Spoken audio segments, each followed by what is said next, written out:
မျိုးပုံစံလေးကိုကြတော့တစ်ဆက်တက်ကွန်လာပိုင်းနဲ့တွန်းသွားမယ်နော်နောက်ချမ်းပတ်တန်လေးကိုကြတော့တစ်ဆက်တက်ကွန်လာပိုင်းနဲ့တွန်းထောက်မယ်ပြီးလို့ရှိရင်ခြေချမ်းပတ်တန်လေးထောက်မယ်ခြေချမ်းပတ်တန်လေးရလာပြီးဆိုပါစို့ဒါဆိုရင် white သားလေးတွန်းဆွဲမယ်နော် white သားလေးဆွဲလိုက်မယ် white သားလေးဆွဲပြီးလို့ရှိရင် white သားလေးဆွဲပြီးလို့ရှိရင်ဒါဆိုရင်တွန်းဒီအခွဲလေးဆွဲတော့မယ်နော်ဒီမှာဆိုရင်အခွဲလေးပါတယ်အဲ့ဒီအခွဲလေးတွန်းဆွဲတော့မယ်နော်ဒီအခွဲလေးဆွဲတော့မယ်အဲ့ဒီအခွဲလေးကကြဒီဂျယ်တီပေါ့နော်ဒီအလှဂျယ်တီကကြတော့ကိုပလောက်အရှိလေးထည့်ချင်လဲပေါ့နော်ဒီမှာဆိုတွန်းခွဲလို့ရတယ်နော်ဒါဆိုရင်ဒီအလှထောက်တီကျိုးအရှိလေးကကြတော့တွန်းတလက်မခွဲတူမဟုတ်နှစ်လက်မအဲ့လောက်ပဲယူပါနော်ဒါဆိုရင်တွန်းတလက်မခွဲပဲခွဲရအောင်နော်လက်ပင်လေးကိုကြတော့ဝီပုံစံလေးဖောက်ထားပေးပါနောက်ပြီးလို့ရှိရင်အဲ့ဒီလက်ပင်ဖောက်ထားတဲ့အမှတ်ကနေအတွင်းဘက်ကိုတလက်မခွဲဝင်မယ်အားမှာဆိုရင်လည်းဒီအလက်ပတ်တန်ရဲ့အလဲစန္ဒာမှတ်ကနေအတွင်းဘက်ကိုတလမခွဲလေးဝင်မယ်ဒါပေါ်ကနေအောက်ဒီတလမခွဲဝင်တာလေးကိုကြာဒီလိုမျိုးမြင်းတကြောင်လေးဆွဲလိုက်မယ်နော်ဆွဲပြီးလို့ရှိရင်ဒါဆိုရင်ခုတို့ဒီဇိုင်းပေါ်ဆိုင်ရအပိုင်းကကြာ3ပိုင်းလေးဖြစ်သွားရောနော်ဒါဆိုအပိုင်းတစ်လေးကကြာဒီ white တောက်နော်ဒီ white တောက်လေးကိုတုံးညှက်ထောက်လိုက်မယ်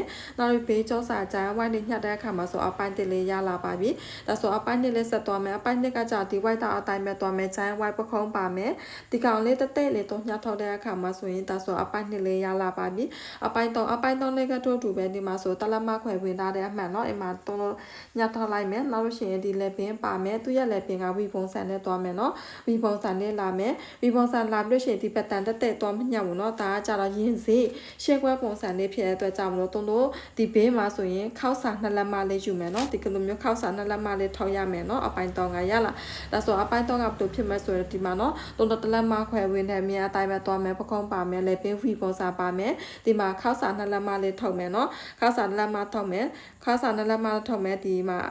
ဝင်လိုက်မဲ့ဒါဆိုရင်အပိုင်း3လေးရလာပါပြီဒါဆိုအခုလိုမျိုးဒီဇိုင်းပုံစံမှာဆိုရင်အပိုင်း1အပိုင်း2အပိုင်း3နဲ့လာမယ်1နဲ့2နဲ့ဆက်ရမှာဖြစ်တဲ့အတွက်ကြောင့်မလို့တစ်ဖက်တစ်ချက်ကို6စာ4စိတ်စီထုတ်မယ်2နဲ့3နဲ့ဆက်ရမှာဖြစ်တဲ့အတွက်ကြောင့်တစ်ဖက်တစ်ချက်ကို6စာ4စိတ်စီထုတ်မယ်ညီမလေးเนาะဒါဆိုရင်တို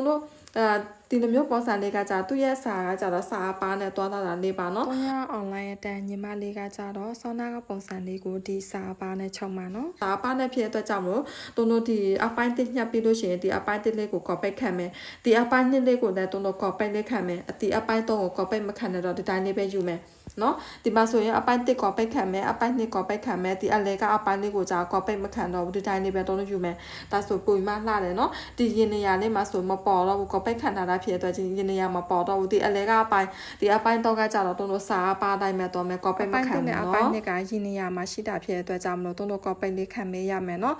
စာအပါဖြစ်တဲ့အတွက်ကြောင့်မလို့အဲ့ဒီစာအပါကို copy နဲ့အရင်ကပ်ပြီးမှတာနဲ့အပိုင်း1နဲ့အပိုင်း2နဲ့တင်ပြီးညှပ်ပါနော်ဒီအပိုင်းတော့ကတို့ copy လေးမခံဘူးဒီတိုင်းလေးပဲယူမယ်ဒီအပိုင်းတော့ညှက်တဲ့အခါမှာဆိုဒီလက်ပင်ဝီနေရာလေးမှာစာနာရှိတဲ့နေရာလေးမှာသွားတင်မယ်နော်ဒီအပိုင်းတော့ညှက်တဲ့အခါပိုက်စာပေါ်တင်ညှက်တဲ့အခါမှာဆိုရင်ဒီလက်ပင်ဝီနေရာလေးမှာစာနာရှိတဲ့နေရာလေးမှာသွားတင်ပြီးလို့ရှိရင်ဒီဘေးမှာဆိုရင်တို့နှစ်လက်မခောက်စာလေးထောက်လိုက်မယ်နှစ်လက်မခုလိုမျိုးပဲနော်နှစ်လက်မခောက်စာလေးထောက်ပြီးလို့ရှိရင်ညှက်လိုက်ရောပဲနော်အမှဆိုရင်တို့ဒီလိုမျိုးပဲညှက်လိုက်ရောပဲနော်စာနာနေရာလေးမှာဆိုတို့ညှက်စရာမလိုပေါ့နော်ဒီဘေးမှာတို့ညှက်ရမှာပေါ့နော်ဒီဘေးမှာနှစ်လက်မဒီမှာစာနာထည့်လိုက်မယ်ဆိုဒီဘေးမှာသူပို့နေပါပဲเนาะအမှပို့တဲ့နေရာပိုက်စာပို့တဲ့ပိုက်စာလေးကိုနှစ်လက်မအခုလိုမျိုးပဲထောက်လိုက်ရောပဲဒါဆိုရသွားပြီเนาะဒါဆိုအပိုင်း1မှာ2ချမ်းယူမယ်အပိုင်း2မှာဆို2ချမ်းယူမယ်အပိုင်း3မှာဆိုရင်လည်း2ချမ်းယူမယ်2ချမ်းယူပြီးလို့ရှိရင်6တဲ့အခါကျရင်တို့1နဲ့2နဲ့အရင်ဆက်မယ်ဒီ1နဲ့2နဲ့အရင်ဆက်မယ်เนาะ1နဲ့2နဲ့ဆက်မယ်နောက်လို့ရှိရင်ဒီအပိုင်း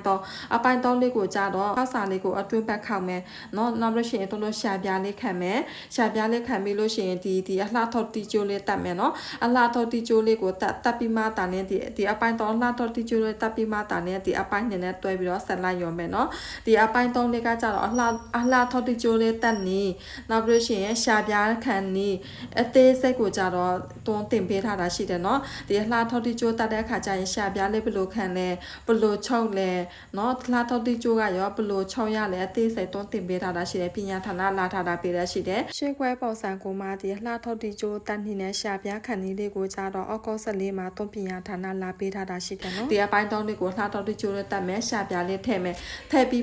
ပုံကမတာနဲ့ဒီအပိုင်းနဲ့တို့တွဲပြီးတော့6လိုက်ရောပဲเนาะဒါဆိုအခုလိုမျိုးဒီဇိုင်းပုံစံလေးအခုတွန်းပြောပြတဲ့အတိုင်းပဲလိုက်ဆန်းချုပ်ကြည့်ပါเนาะအရန်လှပါတယ်เนาะသူ့ကြည့်ရတာလွယ်လွယ်လေးပဲเนาะဒါပေမဲ့ပညာသားပါတယ်เนาะဒါဆိုရင်အခုလိုမျိုးဒီဇိုင်းပုံစံလေးနားလည်လို့ထင်ပါတယ်เนาะ